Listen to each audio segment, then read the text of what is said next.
Ternyata rizki itu bukan dicari, Bapak Ibu. Rizki itu cukup disadari, bukan dicari. Karena banyak yang mencari rizki ke sana kemari, tapi akhirnya yo mumet-mumet sendiri.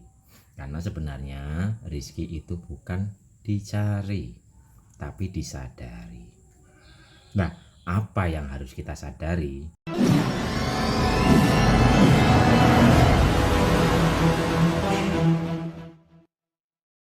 Ternyata rizki itu bukan dicari, Bapak Ibu. Rizki itu cukup disadari, bukan dicari. Karena banyak yang mencari rizki ke sana kemari, tapi akhirnya yo mumet-mumet sendiri. Karena sebenarnya rizki itu bukan dicari, tapi disadari. Nah, apa yang harus kita sadari? Yang harus kita sadari itu ada di surat, ini di Quran nih, ada di Az-Zariyat ayat 22. Ini rizki pusatnya ada di sini. Makanya bukan dicari tapi disadari. Dan apa yang harus disadari? Di sini dijelaskan, dan di langit terdapat sebab-sebab rizkimu dan apa yang dijanjikan kepadamu. Nih di sini. Jadi di langit. Jadi cukup sadari langitnya. Tapi langitnya itu bukan langit yang itu, Bapak Ibu, bukan langit yang ada di luar diri. Yang dimaksud langit dalam surat tersebut ayat 22 itu adalah hati, adalah rasa. Jadi masalah rizki itu masalah hati, masalah rasa. Coba sadari rasa Bapak Ibu sendiri. Perhatikan hati Bapak Ibu, sadari. Coba perhatikan, apakah dalam hati kita, dalam rasa kita masih ada kebingungan, kecemasan, kekhawatiran, kemarahan, kesedihan, dan sebagainya. Jika langit kita banyak yang tadi kesedihan, kemarahan, kekhawatiran, kebingungan, dan sebagainya, ini saya umpamakan adalah mendung. Jadi langit hati kita atau hati kita tertutupi mendung, langit kita tertutupi mendung, sehingga umpama ini langit nih, terus kan langit ini hati, ada mendungnya, makanya sinar ilahinya atau sinar mataharinya ya tidak tembus, tidak mengalir. Karena apa? Karena tertutupi oleh mendung-mendung atau rasa-rasa yang negatif dalam diri kita. Jadi urusan hati, urusan rezeki, keberlimpahan itu urusan hati, urusan rasa. Singkirkan mendung-mendung itu, dan menyingkirkan mendung-mendung itu juga di Al-Quran ada nih, surat Nuh. Ntar dulu, di surat Nuh nih, di surat Nuh ayat nih, ayat 10, 11, dan 12. Di sini di surat Nuh ayat 10 dijelaskan, maka aku berkata kepada mereka, mohonlah ampunan kepada Tuhanmu, sungguh Dia Maha Pengampun. Di saat kita terus memohon ampun secara istiqomah dan penuh penghayatan, niscaya ayat 11-nya, niscaya Dia akan menurunkan hujan yang lebat dari langit kepadamu. Dan ayat 12-nya, dan Dia memperbanyak harta dan anak-anakmu, dan mengadakan kebun-kebun untukmu, dan mengadakan sungai-sungai untukmu. Nih sudah dijelaskan juga. Jadi kalau urusan rezeki itu urusan langit atau hati atau rasa, dan di langit kita ada mendungnya, di situ kita harus membersihkan mendung-mendung itu dengan cara apa?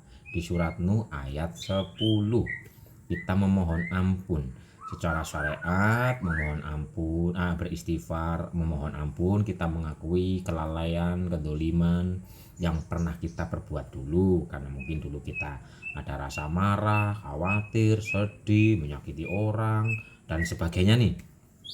Kita harus mohon ampun. Lah, beristighfar atau mohon ampun ini adalah membersihkan mendung-mendung yang ada di dalam hati kita, yang menutupi cerahnya langit. Kita beristighfar secara istiqomah, penuh pengakuan, penuh penghayatan. Nanti mendung-mendungnya itu akan hilang. Di saat langit batin kita mendungnya sudah hilang, kan otomatis cerah. Kalau langitnya sudah cerah, sinar ilahi itu turun. Makanya di ayat 11-nya, niscaya dia akan menurunkan hujan yang lebat dari langit kepadamu. Jadi yang dimaksud hujan yang lebat atau turun dari langit itu tadi, itu adalah rahmat ilahi mengalir. Di saat kita sudah memohon ampun, membersihkan hati kita, maka mendungnya hilang, air yang lebat turun dari langit atau cahaya rahmat, energi rahmat, rahmat ilahi itu mengalir ke jiwa raga kita, membersihkan endapan-endapan energi, membersihkan hambatan-hambatan energi, melapangkan dada kita, melapangkan rasa kita. Di saat rasa kita sudah lapang, penuh penerimaan, penuh rasa syukur, otomatis Bapak Ibu, yang di luar itu akan mengikuti. Ingat, hukum energi, apa yang kita pancarkan itulah yang kita download. Kita bersedih, otomatis kita sedang memancarkan kesedihan, dan otomatis juga kita sejatinya sedang mendownload kesedihan. Kita khawatir, berarti kita memancarkan tentang kekhawatiran, otomatis kita akan mendownload tentang sesuatu yang membuat diri kita khawatir. Jadi kunci untuk rizki, kunci untuk keberlimpahan, kunci untuk kecukupan dan sebagainya adalah mohon ampun, beristighfar. Secara syariat beristighfar adalah mohon ampun, pengakuan. Secara hakikat beristighfar, mohon ampun adalah pengembalian.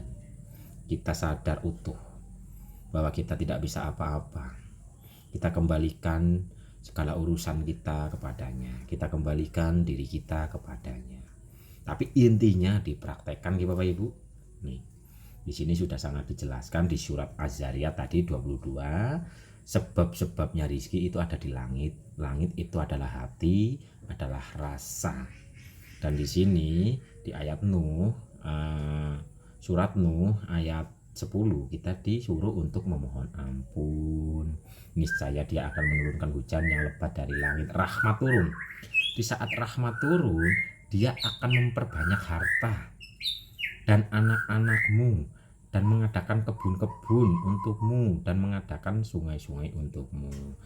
Nah, yang dimaksud anak itu bukan berarti anak kandung, bukan. Bapak Ibu sekarang mungkin punya usaha.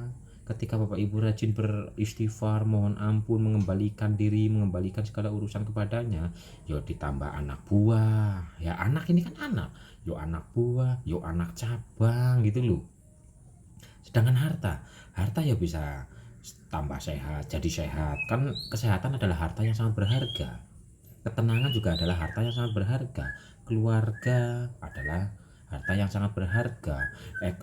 Materi itu adalah harta gitu loh. Jadi intinya kita akan jadi tenang, damai, bahagia, berlimpah, makmur, sejahtera. Hidup akan penuh dengan berkah. Intinya gitu Bapak Ibu di sini nih. Jadi untuk Bapak Ibu yang hubungannya dengan ekonomi, hubungannya dengan keberlimpahan, hubungannya dengan rizki, ingat sumbernya ada di dalam hati, ada di dalam rasa. Jadi bukan kita mencari, tapi cukup disadari. Hati kita disadari, masih ada enggak kegelisahan? Kalau masih ada, bersihkan. Cara membersihkannya beristighfar. Salah satunya loh Bapak Ibu, biarpun cara membersihkannya ada yang dengan mungkin bersyukur, ada yang dengan sadar nafas, ada yang dengan wirid dzikir, ada yang berbuat kebajikan dan sebagainya. Tapi kalau ayat yang ada di sini itu kita disuruh untuk beristighfar. Secara syariat beristighfar itu adalah mohon ampun, secara hakikat beristighfar adalah kesadaran kita mengembalikan semuanya kepadanya. Praktekkan Bapak Ibu, praktekkan secara rutin, istiqomah, penuh dengan kesadaran, pengakuan, penghayatan. Nanti langit kita akan cerah. Nanti hati kita yang sempit akan lapang. Nanti ekonomi yang mungkin seolah-olah seret akan dilancarkan dan sebagainya. Ingat, yang penting praktek secara istiqomah kontinu. bisa dipraktekkan habis sholat atau lagi nggak ngapa-ngapain, lagi duduk, kumandangkan dalam hati, kumandangkan dalam hati. Begitu Bapak Ibu, ini untuk urusan rezeki. Nanti ketika sininya sudah bersih, kita akan tertuntun dan terbimbing karena rezeki itu ada dua, ada yang disambut atau ada yang dijemput. Nah dua, nanti kita sudah tidak mencarinya lagi, tapi kita menghampirinya karena rezeki itu sudah ditaruh di suatu tempat nih. Asal kita terus membersihkan hati kita, maka kita akan ada dorongan, tuntunan agar kita mendatangi suatu tempat itu. Mungkin kita nanti akan datang kemana nih, karena ada gerakan dari dalam, sehingga di sana mendapatkan pekerjaan, ya, sehingga di sana nanti akan bekerja. Ya itu termasuk sedang menjemput rezeki. Jadi rezeki ada dua, ada dijemput atau disambut, ada tajrid atau ada asbab. Tapi kuncinya ada di hati, kuncinya ada di rasa nih Bapak Ibu. Untuk membersihkannya beristighfarlah. Kumandangkan hati kita, astagfirullahaladzim, astagfirullahaladzim. Tapi dihayati. Itu kuncinya ada di hati atau langit atau rasa.